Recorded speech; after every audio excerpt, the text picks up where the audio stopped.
For the better part of a decade, the one specification on a graphics card that everyone, including us here at eTeknix, often dismissed was VRAM, the onboard memory. Core count, clock speed, ray tracing cores, those were the flashy headline numbers that sold GPUs. VRAM, the simple gigabyte count, was just a line item. You picked your GPU and you got what you got. 8 gig was fine, and 12 gig was a luxurious overkill.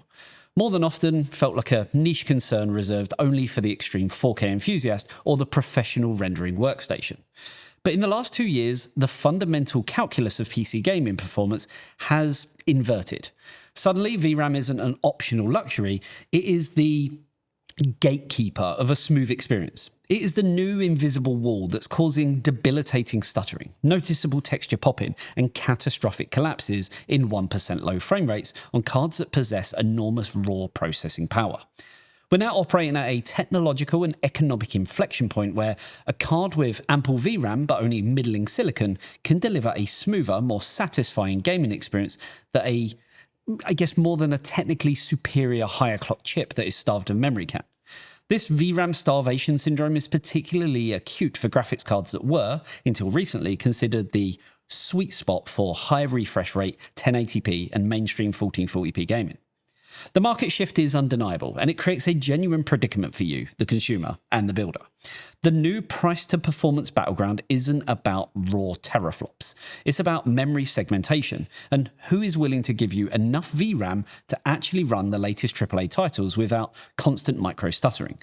The memory wars are essentially back, forcing builders to make uncomfortable and counterintuitive trade-offs.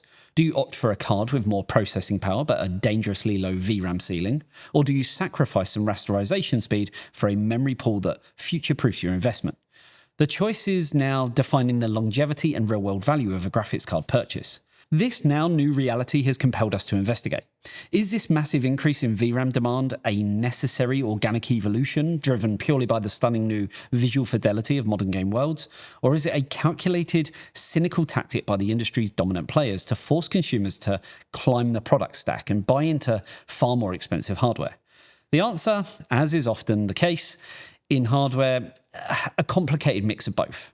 Today, we're going to do a deep 5-part dissection of the VRAM crisis. We'll expose the 5 converging pressures that have radically increased memory usage, analyse the precise mechanics of how VRAM starvation destroys performance through a phenomenon called thrashing, look at how NVIDIA's segmentation strategy is facing fierce consumer resistance, and crucially, analyse how the entire industry is pivoting towards long-term architectural solutions like advanced packaging to solve the problem for good.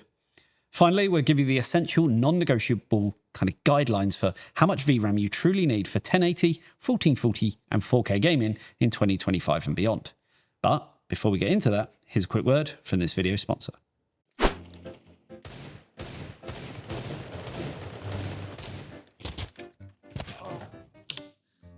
Doc, you gotta help me. I can't land a single shot. 1080p, 30 Hz. Andy, I'm afraid you're suffering from a severe case of suboptimal hardware. What? What you need is the Philips Evnia 27M2 N8500. 1440p, 360 Hz, display HDR True Black 400, lightning fast 0.03 millisecond response time, and a true 10-bit QD OLED display. You'll be popping headshots in no time. It's beautiful. Let's see how I do.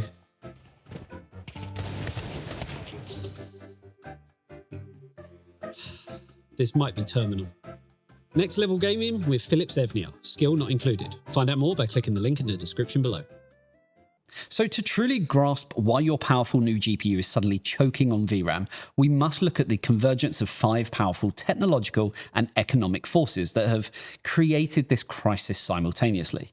These pressures are all acting on the frame buffer at once, driving memory demands to unprecedented levels. The first and most visible is texture fidelity and geometric density. Games are simply getting more complex.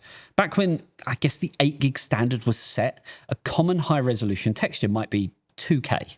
Now, modern assets are universally 4K or even 8K textures to look crisp in 1440p and 4K gameplay.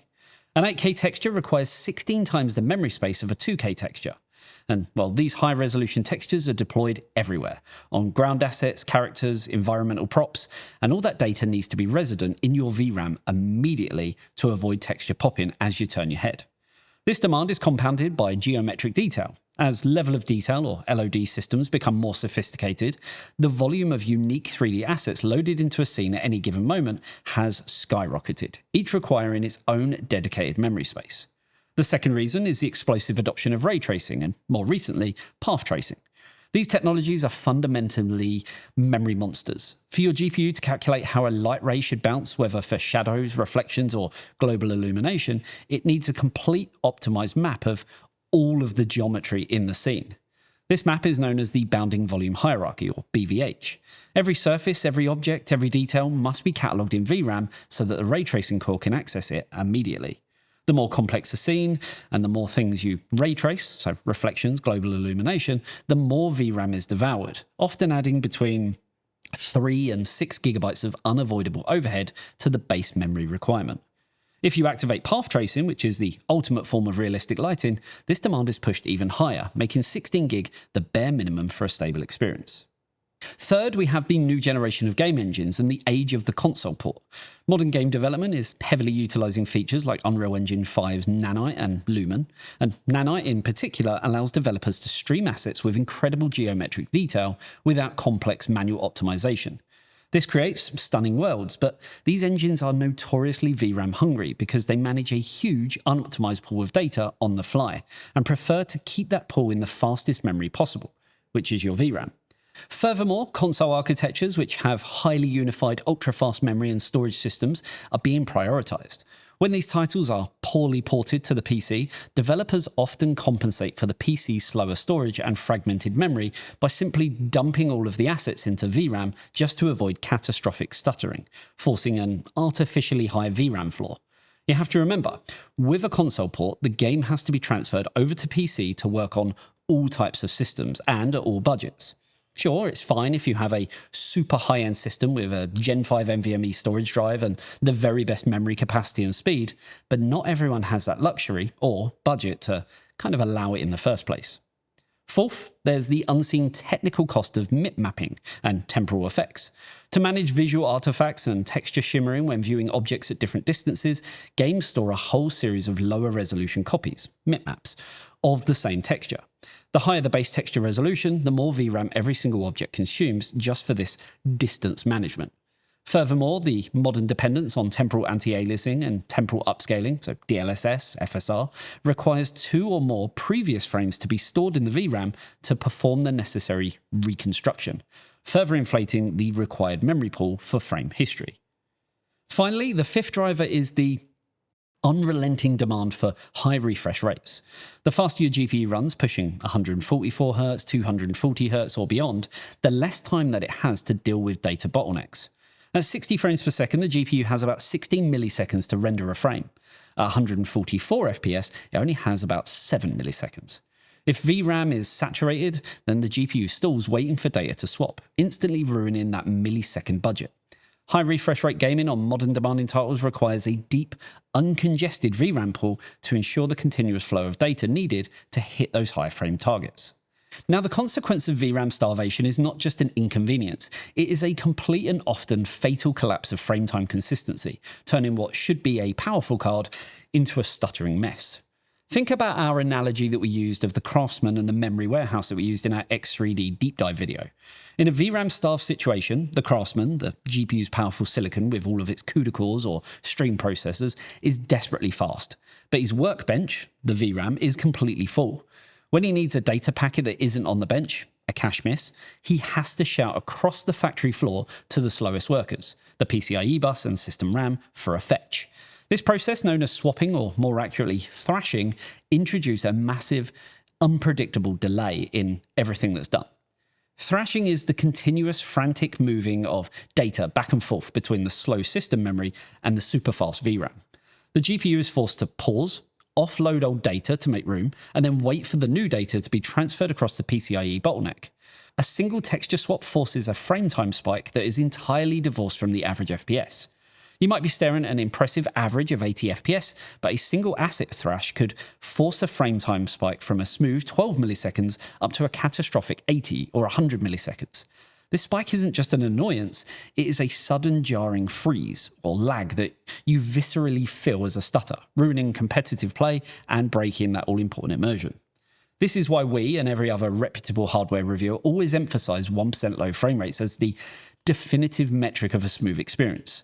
Average FPS tells you how fast the card can go, but 1% low FPS tells you how fast the card must go to maintain consistency. A card with a generous 16GB of VRAM will almost always show a significantly higher and tighter 1% low figure than a card with 8GB, even if the average FPS is identical. It's the difference between a smooth experience and a frustrating, choppy one where you're constantly fighting the invisible memory wall. The architectural reason for this is the massive disparity in speed. The bandwidth of modern VRAM on a high-end card can be huge. The bandwidth to your system RAM over the PCIe bus is a lot less. When the card has to swap, it's not just moving data, it's being forced to access that data at a speed much slower than it expects, creating a monumental bottleneck that the raw processing power of the GPU just can't possibly overcome. The CUDA cores ready to compute are, sitting idle, waiting on the memory controller to finish a glacial data transfer. The ultimate tragedy is the lost value. You might have paid a significant premium for a high-end GPU with the latest architecture and top-tier clock speeds. The underlying silicon is perfectly capable of rendering the frames quickly, but is fundamentally shackled by a memory bus width and capacity that was deemed adequate 3 years ago, but is functionally crippled today. It's a classic case of a component being held hostage by its lowest spec part.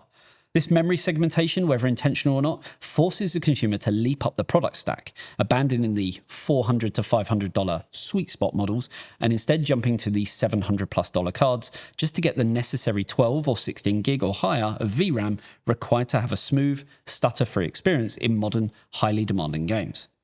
This confluence of technical demands has collided head-on with a controversial and widely criticised commercial strategy, particularly from NVIDIA. Memory segmentation as let's call it a product differentiator.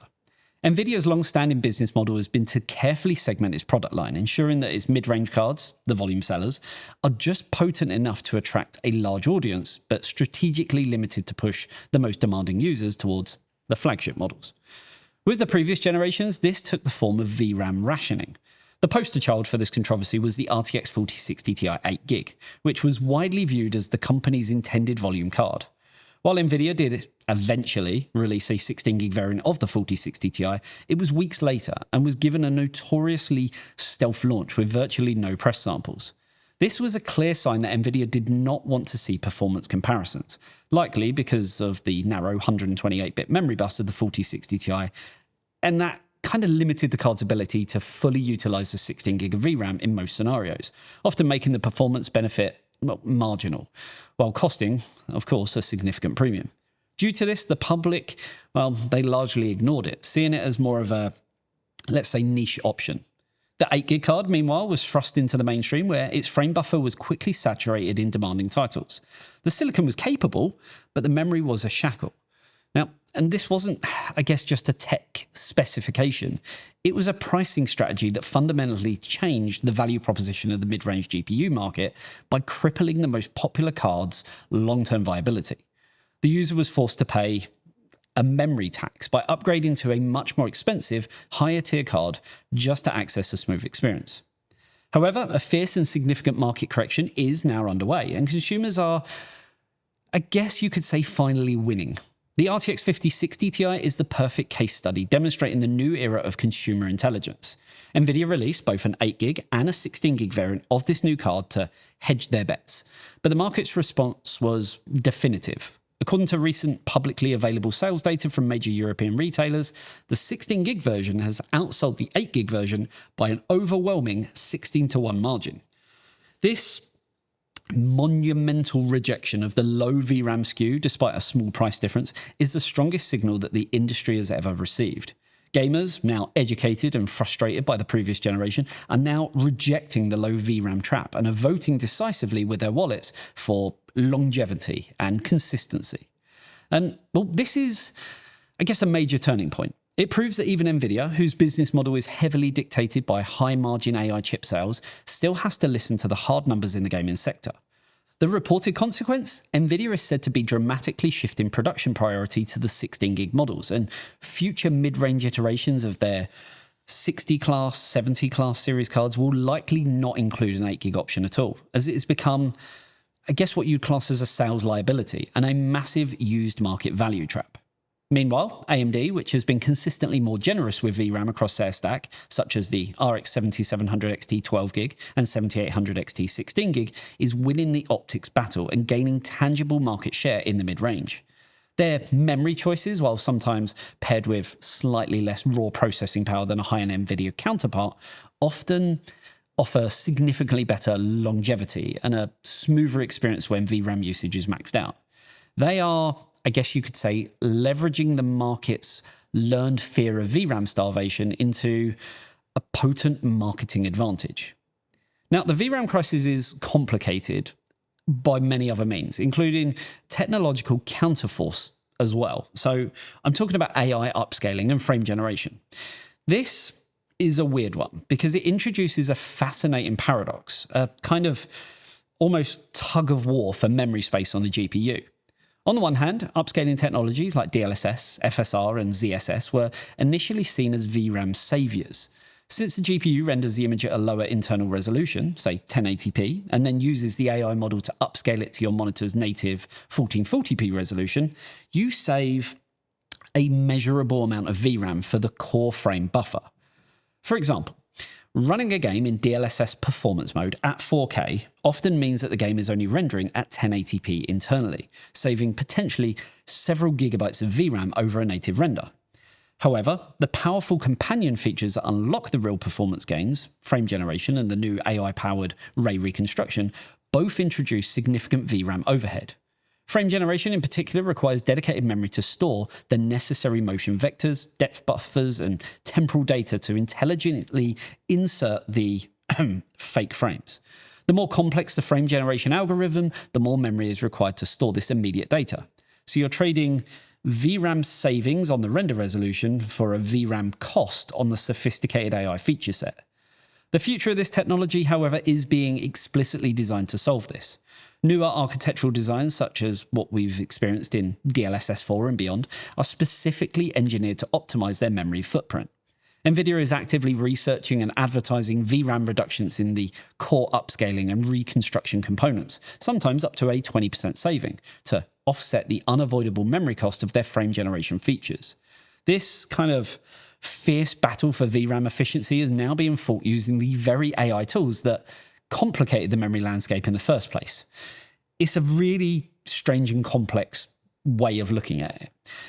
Along with this, though, there's a sticking point, at least for me. As users enable these technologies, they free up huge amounts in terms of uplifting performance.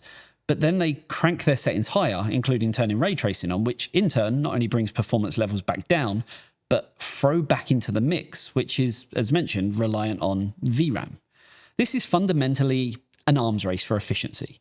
AMD, with its emphasis on FSR, and Intel with ZSS, are also in the pursuit of optimizing their temporal algorithms to minimize memory use.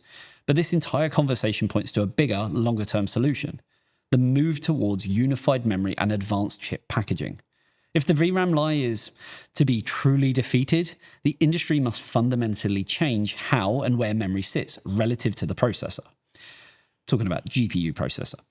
Now, the biggest constraint today is the distance between the GPU die and the surrounding memory chips.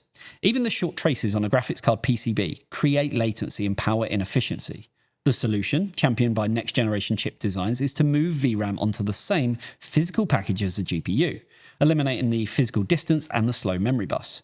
Intel's latest designs, moving towards a tile-based or chiplet architecture, and the concept of HBM or high bandwidth memory being co-packaged with the processor, are the final architectural answer. This isn't just about speed, it's about power efficiency. Reducing the power required to move data just a few millimeters is crucial for both laptops and desktop performance. When memory is finally integrated and unified, the memory segmentation game will change forever. You may even remember that AMD tried this with the likes of the R9 Fury lineup and the improved version of the technology on the Radeon 7. The R9 Fury was a marvel of integration. But the HBM1 technology it used was capped at just 4 gig of VRAM due to manufacturing limits at the time. This proved instantly inadequate for flagship gaming, ironically foreshadowing today's capacity crisis. But they were right, as AMD was on the right track, and the X3D CPU stacking memory on top of the core are a testament to how aggressively reducing latency can create huge performance leaps. So the takeaway from this deep dive is, in my opinion, crystalline. The VRAM story is not merely a conspiracy, but the strategic segmentation of VRAM has been a clever commercial tool that has reached, I guess, a critical failure point. The new VRAM reality is dictated by the complexity of modern gaming engines, the exponential data demands of ray tracing, and then, of course, as we spoke about, the high refresh rate expectations of the modern gamer. When you're buying your next GPU, you're no longer just buying a processor of kinds. You're purchasing a memory solution. Your priority must fundamentally shift. You must prioritize VRAM capacity and bus width over a few extra megahertz of clock speed. Don't be fooled by a headline clock speed or a slightly higher core count. If that faster card only has 8 gig of memory, it will be consistently outperformed in terms of smoothness, feeling significantly choppier in real-world scenarios compared to a slightly slower card, but with 12 or 16 gig of VRAM. So let's be brutally honest and set a set of guidelines, a non-negotiable floor for your requirements in 2025 and forward. 1080p high refresh gaming. 12 gig should be your minimum target. While 8 gig can still run some games, it requires adjusting texture settings down from ultra and then risks constant stuttering in newer, more aggressive titles. For a true high refresh and high fidelity experience that you can rely on for, let's say, the next 2 years, 12 gig is the necessary safe zone. As we move up, 1440p gaming, 16 gig is the new sweet spot and the long-term solution. 12 gig is the absolute minimum to avoid painful thrashing in today's demanding titles, but 16 gig gives you the longevity and the peace of mind required for the next wave of Unreal Engine 5 games and future path racing integration. It is the best compromise between price, performance, and future-proofing. Then, 4K gaming and professional workloads. 20 gig plus is the required premium tier. If you're investing in a true flagship like the RTX 5090 with 32 gig of VRAM and a 512-bit bus, or a top-tier AMD model, you are, demanding no compromise, and 16 gig is simply not enough for maxed out settings with the latest path tracing effects. At this level, you're paying for the ultimate memory buffer. The smart money in 2025 is unequivocally on memory capacity, first and foremost. It's the only way to, future-proof your rig and permanently escape the invisible wall of VRAM starvation. But the final takeaway is one of optimism. The current crisis has forced the hand of the industry giants. The incredible commercial failure of the low VRAM 5060 Ti variants is a sign that consumers are now educated and demanding better. The future of the desktop is not a chaotic mess of inadequate memory, it's a movement towards efficiency. The architectural shift to unified memory, chiplet GPUs, and advanced packaging is the long-term industry answer to VRAM thrashing. When your GPU and memory are all co-packaged and talking to each other at immense speed, the memory segmentations that plague us today will just become obsolete. The battle is being won now, in the present, by your careful choices in the store. But my advice is to make sure you're part of the solution by choosing a card with a memory capacity that truly reflects the memory demands of modern gaming. We've proven over the years that these big brands, they will listen, because if you're not buying it, they're just not going to manufacture it. And we're now in a position where instead of us being held to ransom, we're actually holding the brands to account and forcing them to do better. So there you have it.